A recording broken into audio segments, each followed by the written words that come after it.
Okay folks, we're standing on Aspen Avenue, which is one block off of Route 66 here in Flagstaff, and look at this beautiful theater. This is the Orpheum Theater. We do not have any idea when it was built. I'm gonna walk across the street and get closer to it. Maybe there's a marker on it or something so we can find out, but that is just a gorgeous building.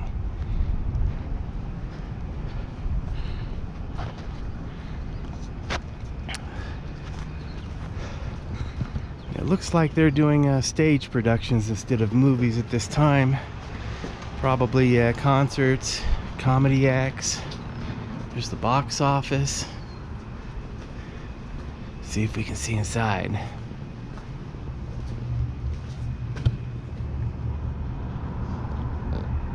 There's a sign and there's a "Be nice or leave." That is cool. Here's the will call and box office window on this side.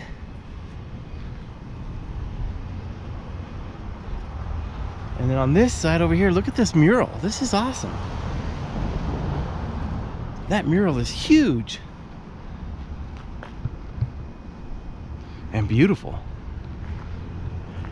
I have no idea if this pertains to Flagstaff, this mural, or what. It doesn't appear to, but man, that mural is gorgeous. That mural is, I would say, 3 stories high, and it's got to be 200 feet long. Oh, Janet just found some info on this place, so I'm gonna let her do some talking.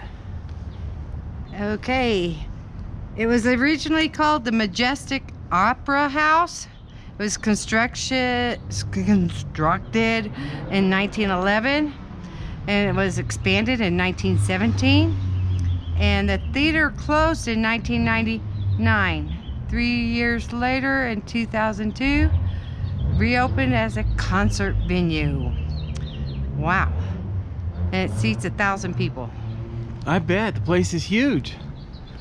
Looks like they got part of the mural over here is on the Grand Canyon.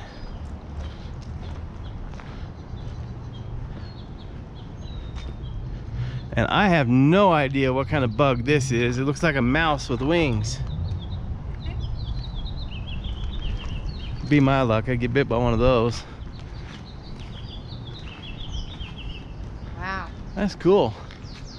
Very nice, huh? Throwing the discus? Yeah. I wondered what she was doing.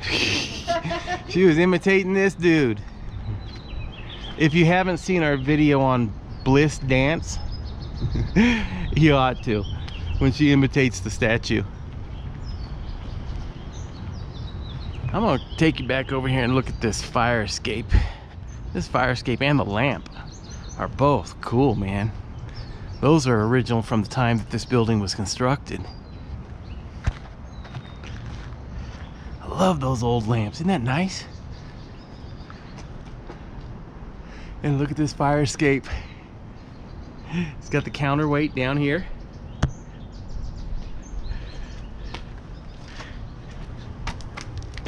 And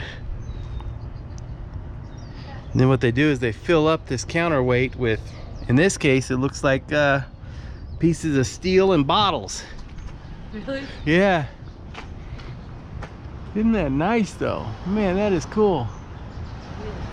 And you know what? The bottom of this ladder is bent, so it's been used before on this mural. I've heard of people that don't have hands. Never heard of people that don't have a body.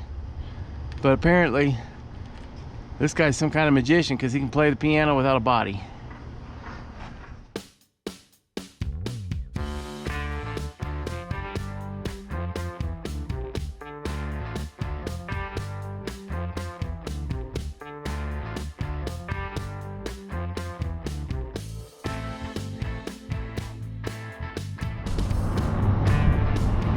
We're at 2924 East Route 66 in Flagstaff, Arizona, and look at this beautiful neon sign.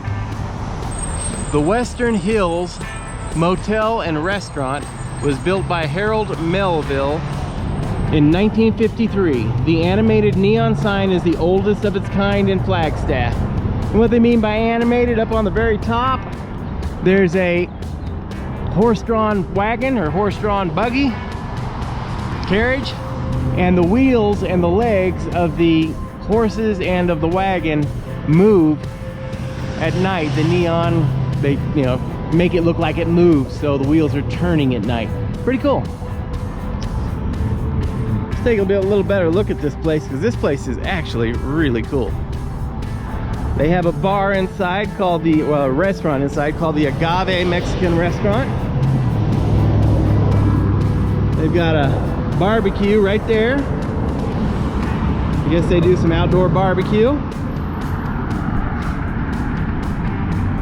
We've got some steel sculptures of a lady with a skull and a horse and a cactus over there.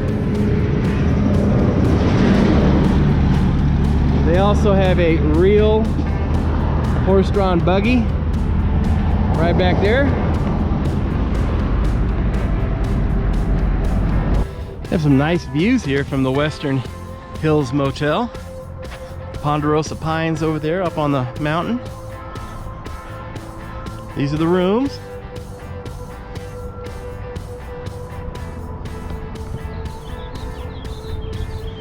And kind of a shame, but like a lot of the older motor courts, they filled in their pool and made a weed garden. The rooms look to be in good shape. This is a big property. It's got on a big hill too. When we've turned in here, it's like climbing up the side of a mountain to get to our parking space, but this is really a neat place. Other than it doesn't have a pool. Nice.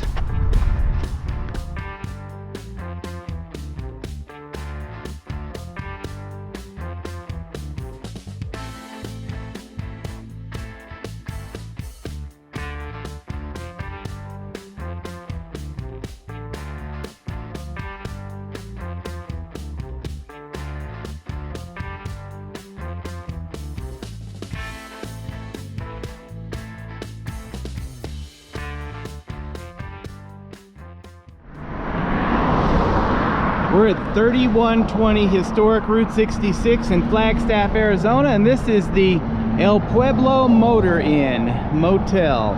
It was a motor court. It looks like it's currently undergoing a major renovation, so hopefully it'll be back soon. But this has a really cool history to it, folks. It was built in 1936 by E.B. Globe. The original owner was Philip Johnson, the man who developed the Navajo Code talking program during World War II. Now, if you're not aware of the Navajo Code talking program, during World War II, the American side was afraid that when they spoke on the radios to communicate back and forth, that the Germans or whoever the enemy we were fighting at the time might intercept those messages and get our plans.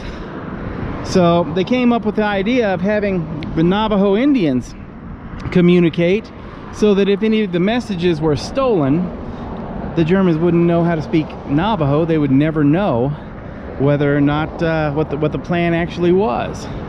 So they did that with communications. They did that with troops in the field. It was really a successful program. But right now, this place is undergoing a major renovation. I'm gonna see if I can walk around here and see a little bit of what's going on here.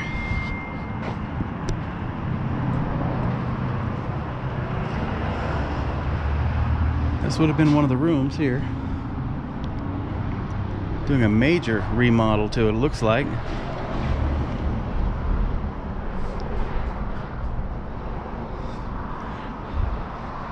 Wow. This is going to be nice when they finish it. They're bringing it all the way down to sticks.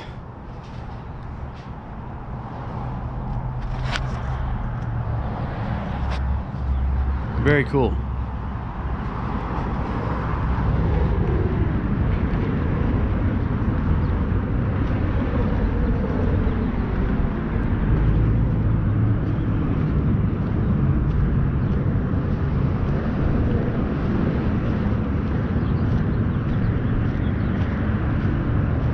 You see some of the rooms in the back. Looks like they've already undergone the remodel, so this is going to be nice when it's finished.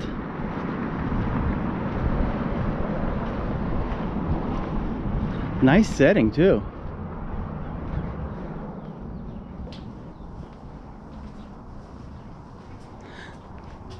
Where the single rooms were small, looks like the doubles were much larger. That's pretty neat.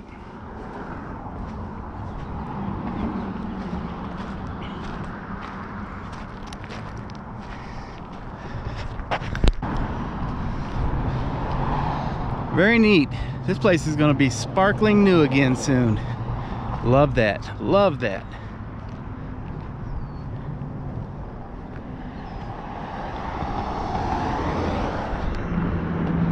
Folks, we're in Flagstaff, Arizona.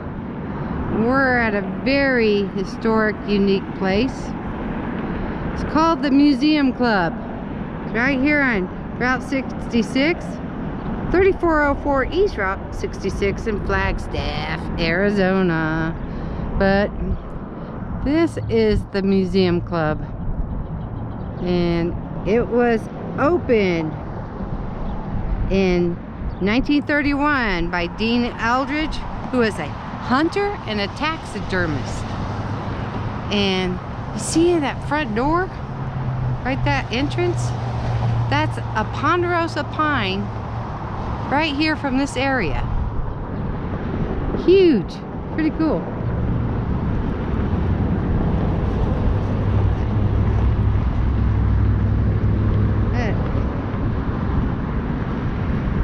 He built this around 5 ponderosa pines, and it supposedly has over 3,000 mounted animals, artifacts, and Native American type crafts. I heard there's like 85 stuffed animals. Sorry. Anyway, that's what I heard. Here, let's go see this roadside attraction little plaque.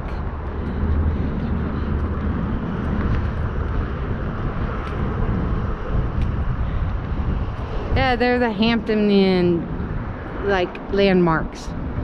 Museum Club, Flagstaff, Arizona. Beneath the invert forked Ponderosa entryway awaits an adventure in pioneer history, country western legends, and ghost stories. One of Northern Arizona's liveliest landmarks since 1931. Yeah, it is. Because, alright, after Eldridge's death in 36, guy Doc Williams sold most of the collection and turned this into a roadhouse. So, and they claim to be at the time, the biggest log cabin ever. No, but at least in Arizona. That was one of their claim to fame back then when they were a roadhouse. And then Don Scott, a member of Bob Wills' band, purchased the building in 1960. And anyway, his wife, Thelma, died in 1973. It says a tragic accident. I'm going to tell you more. Let's go ahead. All right. Here we go. We're in this roadhouse, the Museum Club, actually. And this is awesome. And, well, this is the original bar that was here from the beginning. Except the top's been replaced. Okay, and as you can see, this is built around the 5 trees,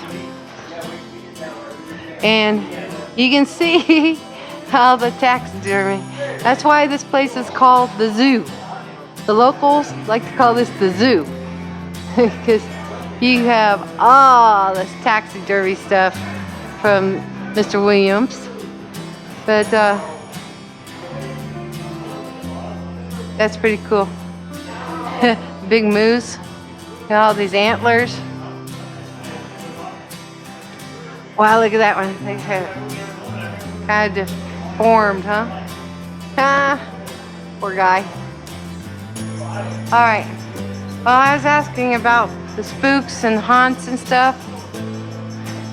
Bartender said, in the back bar, sometimes you'll see apparitions or ghosts. So I'm trying to be real quiet, real quick. All I hear are coolers. But, and Delma and Don Scott lived upstairs. In 1973, apparently, Thelma fell down the stairs from up above. So, Don Scott was so heartbroken, he took his own life right here in front of this fireplace. That's so sad. So, people have seen some of the ghosts, apparently.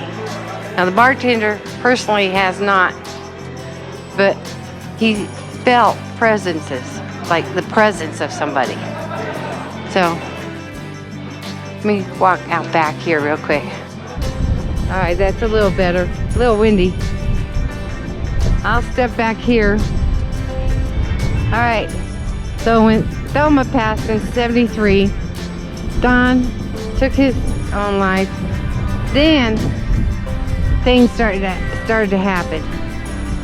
There's actually been a guest that was at the other bar and sat there, and the bartender would never come to greet him or even ask him what he wanted. He went to the other bar. You see there's two bars. And they said, well, there's nobody at that bar. There's nobody scheduled there.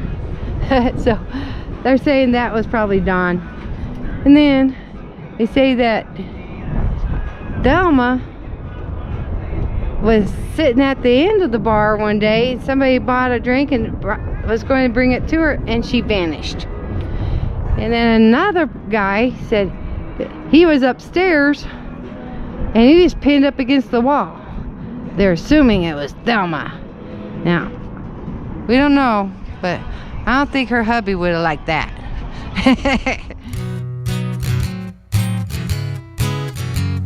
Strange RV tours will take you places with Greg and Janet's smiling faces. You might see a crazy flavored soda review or some tips to fix your RV too. So come along, won't you join us, friend, as we discover what's around the bend. Just sit right back in your easy chair. Strange RV Tours is on the air. Strange RV Tours is on the air.